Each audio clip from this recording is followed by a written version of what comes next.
A garrafa de José Cuervo, colocada de forma abrupta sobre a mesa, não foi capaz de abafar o som das promessas de Alejandro sendo despejadas continuamente em um dos jornais de maior audiência do país. O maldito discurso politizado que meu querido irmão programou para o dia de hoje foi o estopim para que a minha paciência, já em seu limite, se extinguisse de vez. Concentrado em cada palavra de seu pronunciamento, o que senti, além da evidente raiva, foi o bombardear frenético do meu sangue. E a corrida era dura. Para momentos assim, poucos eram os atalhos capazes de me fazer recuperar a razão. Não importava o quão controlado pudesse aparentar, mas havia um atalho, em especial, capaz de liberar qualquer anseio deturpado, exigindo solução imediata. E o que, para muitos homens, seria considerado assustador, para mim, apertar o gatilho era instintivo, parte vital do filho da puta que nasci para ser. Eu matava porque podia, e eu fazia de forma calculada e pragmática. Em seguida, eu trepava. Despejava a adrenalina oriunda da violência em uma mulher quente e bem disposta. O modus operandi que me acompanhava há tanto tempo, que eu já não conseguia distinguir um ato do outro, o que começava com um banho de sangue e terminava quase sempre com uma mulher de 4 em minha cama. Muitos discordariam, mas a verdade era que o sexo e a brutalidade caminhavam juntos. Duas forças incomparáveis, que me moviam e me alimentavam. Ainda atento ao telejornal, servi-me de outra dose. Dessa vez, sem pressa alguma. Ou me forçava a ter calma, ou acabaria por arremessar o copo em uma parede qualquer. A voz de Alejandro, ainda soando ao fundo, dava esperança a milhares de mexicanos. E enquanto ele bancava o mocinho da história, meu cérebro corria rumo às consequências que sua aparição me causaria, aos acordos políticos que possuía com o atual governador de Sinaloa. Com o copo cheio em mão, eu o virei, inclinando a cabeça para trás a fim de permitir que o álcool arrastasse com ele o nó engasgado no meio da garganta. Essa não era a primeira dose da noite, duvido até que fosse a última, mas, ainda que os anos que passei à frente do império de cocaína fundado por meu pai, e hoje, sobre o meu domínio, tenha me tornado imune a qualquer tipo de porcaria tóxica, eu não gostava de brincar com a sorte. Não podia, e não queria, correr risco e ter meus atos e pensamentos sedados quando mais precisava deles. Crescer dentro do que hoje era considerado um dos maiores e mais resistentes cartéis do país moldava de forma distorcida o caráter de qualquer homem. E Juan Carlos, sendo quem era, sabia que eu era o único com o cérebro e coragem suficientes para assumir o meu legado. Até porque o nosso objetivo sempre foi um só, o controle absoluto. Todavia, ao contrário de Juan, eu nunca sequer cogitei a possibilidade de bancar o conciliador e fingir que não ansiava por ter todo o poder em minhas mãos. Nunca desejei aliados, eu queria soldados. Um anseio difícil, mas não impossível, não para mim. Transformar a riqueza acumulada por anos de tráfico em investimentos lucrativos, por exemplo, foi um desafio que liderei e que nos tornou intocáveis. Legitimar o ilegítimo era como eu me referia a essa parte dos negócios. Contadores, advogados e políticos, todos dispostos a tornar minha vida mais fácil. Dessa forma, eu consegui triplicar a fortuna de El Castillo com menos de uma década, elevando o nome do Salvatore dentro de um governo cujo crime ascendia a cada dia e a política era imunda de tão corrupta. Firmino, que se encontrava sentado em uma das poltronas de couro marrom do meu verdadeiro escritório, observava-me, calado, caminhar de um lado para o outro. A expressão fechada sinalizava preocupação com o meu estado irrequieto. Atrás dele, Javier e James mantinham-se em seus postos, os dois sendo parte integrante da minha segurança pessoal, já que eu, dificilmente, dava um passo que fosse sem que algum deles estivesse comigo. Sentindo o animal dentro de mim sufocar, eu retirei o paletó escolhido para a noite e dobrei as mangas da camisa azul marinho que vestia, revelando o Rolex pesado em meu pulso. O fato de estarmos presos no segundo andar, mais precisamente sobre a principal estrutura do estábulo, onde era mantida minha notável coleção de cavalos, só fazia aumentar a sensação de que o cerco pouco a pouco se fechava ao meu redor. Não eram apenas as palavras de Alejandro pondo-me em meu limite hoje. Havia também a mais recente tentativa da DEA em conseguir chegar até um dos meus homens de confiança. A abordagem feita a Firmino, ou o interrogatório a respeito de meu pai, nada fazia sentido, principalmente porque a última vez que tentaram uma aproximação tão direta foi quando Juan se viu obrigado a escapar. Acusações sérias foram feitas a ele na época, mas, assim como o estalar de dedos, tudo havia sido enterrado junto com o corpo do agente responsável pelo caso, que nunca mais voltou a ser visto. Com o olhar perdido em uma das janelas inteiriças do estábulo, eu avistei o exato momento em que o cavalo mais valioso da minha coleção entrou na arena coberta. O espaço, com cerca de 100 metros quadrados, era o mais seguro para se manter um animal desse porte. Kaiser era, sem sombra de dúvidas, uma raridade. Seu temperamento era tão agressivo como a reputação por detrás de sua raça. Mas o exemplar correndo selvagemente sobre a areia branca da arena, no momento, possuía um agravante. Ele era puro, de linhagem antiga, o que o tornava ainda mais leal às suas origens. Em outras palavras, Kaiser não era brando, que dirá confiável. Fascinado por cavalos desde pequeno, eu tinha um enorme respeito e adoração por esses animais. Se tivesse escolha, a maior parte do meu tempo seria gasto com eles. De raças diversas e valores absurdamente altos, havia 13 cavalos dispostos no meu estábulo de luxo que construí anos atrás. Só que Kaiser era o único com a restrição de contato pelo perigo evidente que representava. Coincidência ou não, ele era o meu favorito, o único com quem eu realmente me identificava. Ciente de que sequer deveria estar aqui, eu respirei fundo, procurando me acalmar. Havia uma festa em minha homenagem acontecendo a apenas alguns metros de distância de onde eu me encontrava, mas com os problemas surgidos no decorrer do dia, a última coisa que desejava era socializar com qualquer um dos convidados escolhidos por Mercedes para essa noite. Sendo a única mulher a quem me forçava a escutar, eu não tive outra escolha que não a de agradá-la em sua vontade de realizar essa pequena reunião. Para ela, era nossa obrigação mostrarmos ao mundo que éramos unidos, principalmente no que se referia aos inimigos. Mexicana de sangue quente, a católica devota, mesmo que não das mais tradicionais, minha avó era uma das mulheres mais fortes e obstinadas que eu conhecia. Posso até dizer que por todos esses anos ela foi o pilar dessa família, e eu a respeitava, assim como admirava o fato de jamais tê-la visto fingir ou questionar o tipo de homem que éramos. Pelo contrário, Mercedes sempre soube de onde vinha o dinheiro no qual doava todos os meses ao santuário erguido com a sua ajuda, ou às escolas da região, assim como as pequenas enfermarias locais que atendiam a parte mais marginalizada de Sinaloa. O que os criminosos vêm fazendo com o país é inadmissível, corrompendo nossos jovens, destruindo famílias, acabando com sonhos. Eu, Alejandro Salvatore, não irei permitir que o narcotráfico destrua o nosso México. Essa é a minha promessa de campanha, e é por ela que trabalharei até os últimos dias da minha vida. Desviei minha atenção de Kaiser e dirigi com raiva a figura de Alejandro. O par de olhos azuis que observava através da tela plana não eram apenas idênticos aos meus em cor, eram também em severidade. Gostaria de poder dizer que as semelhanças se limitavam a isso, mas meu irmão e eu compartilhávamos muito mais do que traços da nossa aparência.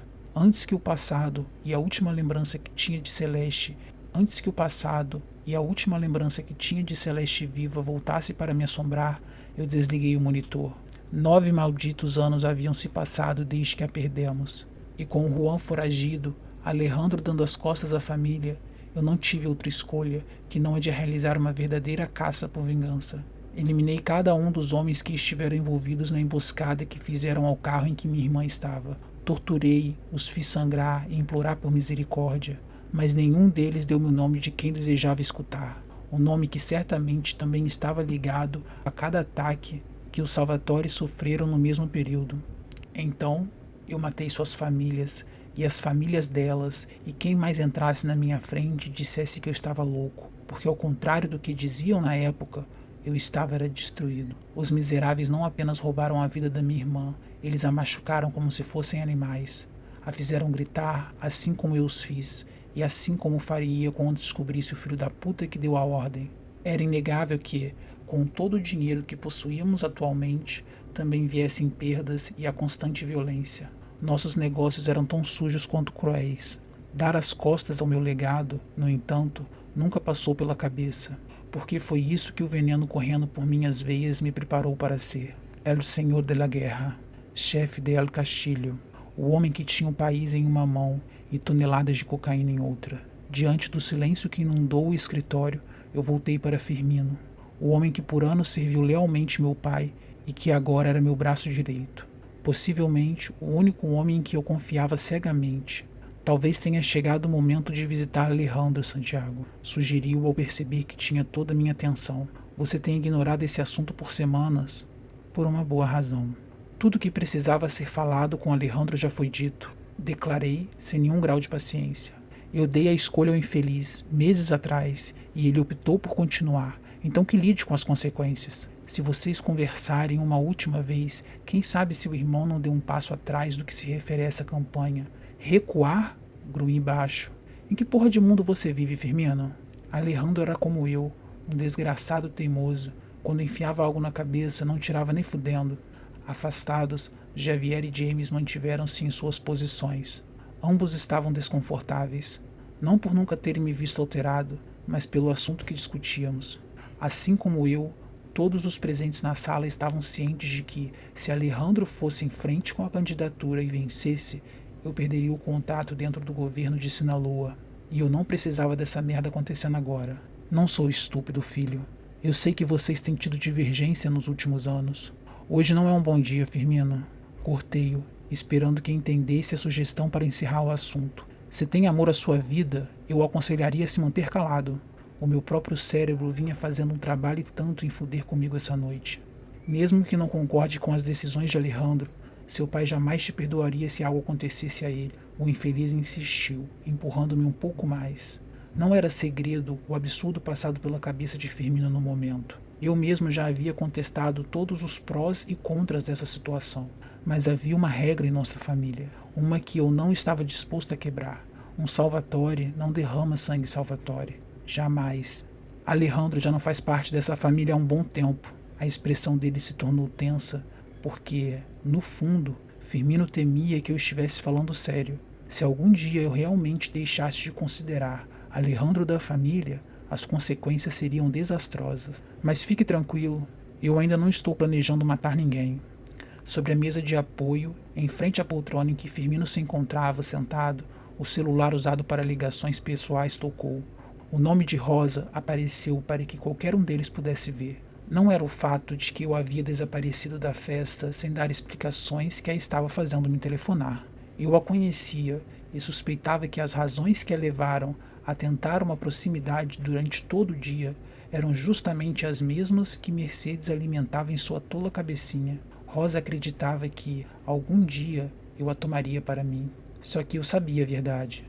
Você precisa pôr um fim nas expectativas dela, Firmino disse em um tom de voz baixo. Ele, melhor do que ninguém, conhecia a história. Ela age como se vocês vivessem um fudido conto de fadas. Sabe o que eu realmente preciso, Firmino? Mais do que escutar você e toda a sua conversa fiada, vi-o reencostar contra a poltrona, enquanto eu religava o setor de monitoramento da tela. Trepar, foder alguma mulher fácil, que não me dará dor de cabeça. A expressão em seu rosto anuiu, e ele se rendeu ao perceber que nada do que me dissesse hoje seria levado em consideração, ou então, de uma boa explicação do porquê, eu devo continuar seguindo os seus conselhos. Respirei fundo. O desgraçado era um dos homens mais leais que tínhamos por aqui. Afinal, quero saber por que a DA chegou até você e quem alertou aos filhos da puta sobre as rotas do El Paso. Com a cabeça quente, apertei a quina da mesa de madeira bruta até que meus dedos ficassem brancos.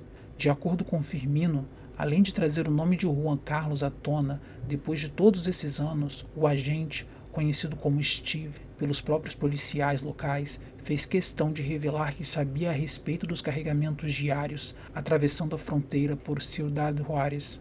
Seria uma questão de tempo até que chegassem as carretas certas e conseguissem apreender alguma carga de cocaína. Pouquíssimas pessoas tinham acesso a essas rotas, Santiago. Posso contar nos dedos quem sabia. Sacudi a cabeça. Eu conhecia os nomes que ele diria. Todos eram próximos, ligados de alguma forma aos negócios, aliados, transmitidos do extinto conselho criado por meu pai. Homens em que eu não confiava, mas que, até então, não acreditava serem capazes de incitar uma guerra na minha direção. Vendo-me estalar os dedos sobre a mesa, Firmino se aproximou e empurrou na minha direção um cartão preto. Steve não se mostrou disposto a conversar ou cooperar, mas esse aqui, peguei-o em minha mão e a sentir ao ler o nome do agente. Havia um motivo pelo qual Firmino era o meu braço direito, depois de prestar serviços por tanto tempo a meu pai. O desgraçado pensava como eu. O desgraçado pensava como eu. Faça o que tiver que fazer, mas me consiga alguém lá de dentro. Se não for por vontade própria, que seja a força, porra. Só não me faça esperar. Só não me apareça com as mãos abanando. Porque esse não é o momento para erros, Firmino. Seu olhar cruzou com o meu. Eu preciso descobrir o que eles querem. Não apenas em relação a Juan Carlos, mas aos meus negócios. Cuidarei disso pessoalmente, garantiu, servindo-se de uma dose de tequila considerável. Pensei em fazer o mesmo, pela milésima vez essa noite. Mas o problema, mostrado por uma das câmeras no monitor, me fez desistir. O reconhecimento veio de forma instintiva, mesmo que eu nunca tivesse tocado o corpo feminino revelado pela câmera. E se fosse para ser honesto, a impressão deixada pela garota desde o momento em que a vi no salão de festas ultrapassou qualquer expectativa criada. Os olhos dela, dourados como os de um tigre prestes a avançar, eram letais, mais do que capazes de rasgar o peito de um homem e causar um estrago irremediável. O que o álcool não foi capaz de fazer com o meu sistema, a garota conseguiu em um único segundo. Se antes eu não tinha certeza de quais eram as intenções de Jimenez ao me enviar um presente, depois de tê-la visto, ficou impossível compreender, principalmente se fôssemos levar em conta as inúmeras discussões tidas nos últimos tempos.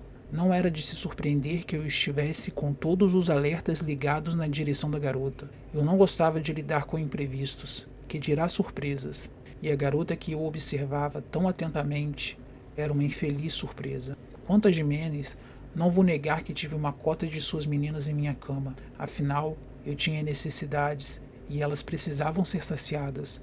Nosso acordo era justamente esse, aliás.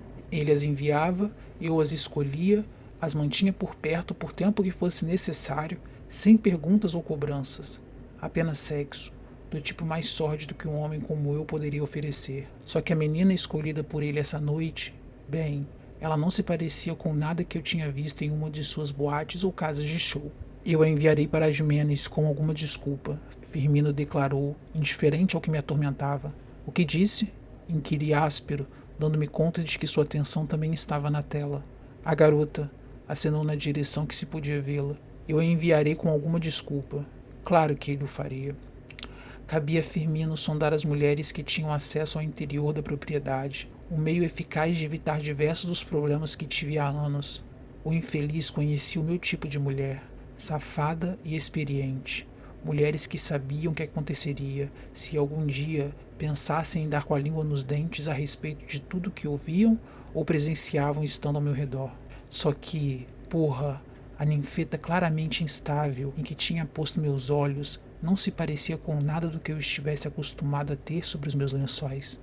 Ela poderia não ser a única com a beleza dentro do salão onde corria a festa, mas foi a única com a capacidade de me atordoar. O tempo em que a tinha encarado foi curto, raso demais, mas suficiente para que pudesse assistir o lábio carnudo ser lambido e em seguida mordido até se mostrarem vermelhos, inchados, como supus que ficariam depois de serem esmagados pela minha boca. A garota, quem quer que fosse, possuía lábios perfeitos para o pecado. Eu até podia imaginá-la de joelhos, a boca pequena, como ela inteira, era gostosa de se olhar e encaixaria no meu pau com dificuldade. Caralho, se a visão de sua boca foi o suficiente para me deixar duro, imagine o que ela faria comigo. O que poderia fazer? Me corrigir, porque eu não estava disposto a correr risco. Não importava o quanto estivesse excitado pela personificação do que seria o demônio, se ele fosse uma mulher. Quanto ao seu irmão, Firmino prosseguiu, mas eu já não o escutava, não com a atenção que deveria. Em vez disso, estreitei meus olhos a cada movimento feito pela tentação em pessoa. A forma descarada como chupava a beirada da taça antes de engolir o espumante que lhe fora servido, ou então, como se esquivava sempre que algum homem a abordava, e eram muitos. A safada deveria ter previsto que algo assim aconteceria ao escolher um vestido que cobria apenas o suficiente para não ser considerado vulgar. Não que eu tivesse algum problema com vulgaridade, pelo contrário, gostava quando a mulher não tinha pudor ou decência. Cheguei à conclusão ao deslizar meus olhos pelas coxas nuas, expostas através das fendas laterais que tinham início pouco abaixo de sua virilha e terminavam em seus pés. Amaldiçoando-a, eu refiz o caminho até alcançar o par de seios fartos. Não era exagero dizer que o tecido cobrindo a pele branca, por muito pouco, não expunha o bico dos seus seios. Porra! Era tão verdade que pude ver claramente as marcas de uma tatuagem abaixo dos 2 cumes redondos. A impressão que tive ao analisá-la demoradamente foi a de que a garota não desejava chamar atenção, mesmo estando vestida como uma prostituta. Ainda assim, ela desejou a minha, pensei desconfiado, recordando-me do fato de que a infeliz não desviou seus perspicazes olhinhos ao me ver encará-la. Sequer abaixou a cabeça como muitos teriam feito. Você escutou algo do que acabei de falar? A porra de nada. Qual é mesmo o nome dela? Firmina. Não precisei dizer quem era ela, porque o cabra sabia a quem me referia, e talvez, por esse motivo, eu o tenha escutado prender a respiração ao compreender as intenções e as consequências por detrás da minha pergunta. Manuela Garcia. Garcia. Eu conhecia dezenas de Garcia por aí, e o seu nome não fazia absolutamente nada por mim. E eu a tenho por essa noite, certo? A tensão dentro do escritório triplicou. Foi fácil sentir. Não vá por aí, Santiago. Achei que tivéssemos concordado que a garota seria devolvida. Aproximando-me um pouco mais do monitor, eu fiz com que as 4 câmeras do meu interesse se expandissem, o que me proporcionou uma visão maior de Manuela e me permitiu vê-la por todos os ângulos, de forma ainda mais nítida. Ligue para Jimenez e descubra algo sobre ela. Qualquer coisa, ordenei. Nós temos problemas bem maiores. Às vezes, eu acho que você se esquece com quem está falando, Firmino. É isso, não é? Encarei-o e, ao não obter respostas, voltei a atenção para Manuela, que caminhava em direção a um dos garçons. Cada passo que a maldita deu evidenciou a pele extremamente branca, fazendo um contraste trágico com o vermelho vivo do vestido.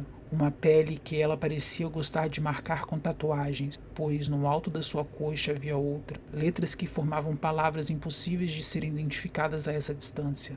Irritado pela brutal reação do meu corpo a uma simples gravação, eu me esforcei a virar o rosto e o teria feito, se no meio do caminho meu cérebro não tivesse sido invadido pelo desejo voraz de substituir suas tatuagens pelas marcas de minha mão sobre a sua pele leitosa. Ligue para Jimenez Firmino agora. O homem fez o que pedi, colocando o telefone no viva voz, para que todos na sala pudessem escutar. A ligação caiu na caixa postal após o 5º toque, e o mesmo aconteceu na 2ª tentativa. A ausência de respostas só fez aumentar minha desconfiança em relação à garota e sua presença em minha casa. É provável que ele já esteja a caminho, Firmino sugeriu, com o intuito de aplacar as dúvidas em meu cérebro, o que não aconteceu. E, se eu não podia pedir explicações ao homem que a trouxe para mim, então que fosse ela justificar a sua presença essa noite, a explicar quem era, de onde vinha e como acabou sob o controle de Jimenez. Escutar tudo isso de sua pequena boca seria ainda mais interessante. Traga-me a garota, então, pedi sem explicar os pormenores. Essa pode não ser uma boa ideia. Por mais que concordasse com o Firmino, eu não podia me ajudar, porque, além da curiosidade, eu já me encontrava à procura de uma desculpa qualquer para foder a merda dessa garota. Que bom, então, que sou eu quem toma as ordens aqui, não é? Não voltei a encarar Firmino, nem mesmo a escutar seus passos irritados deixados no escritório. Em vez disso, escolhi me perder novamente na imagem de Manuela, desejando violentamente ser a porra da bebida que seus lábios sugavam com tamanha cautela. Rígido de tão excitado, eu aguardei, aproximando-me da tela no momento exato em que ela pareceu notar que estava sendo caçada. Tão assustada, porra, e eu gostei disso. Gostei ainda mais de vê-la encobrir o evidente pavor com uma ferocidade pouco encontrada em garotas tão jovens. Assisti com intenso prazer o momento em que Firmino arrancou a taça e a pequena bolsa de sua mão e as entregou a um dos homens que o havia seguido, deixando-a sem opção que não a de acompanhá-lo, o que ela fez sem reclamar, mas não sem antes virar o bonito rosto na direção de uma das câmeras espalhadas pelo salão e a encarar, como se soubesse que era observada, ou tivesse a certeza de que em algum lugar dentro dessa propriedade havia alguém comendo-a com os olhos por todo esse tempo. Cadela esperta, tive que admitir enquanto lambia o lábio em uma expectativa instável de tão violenta.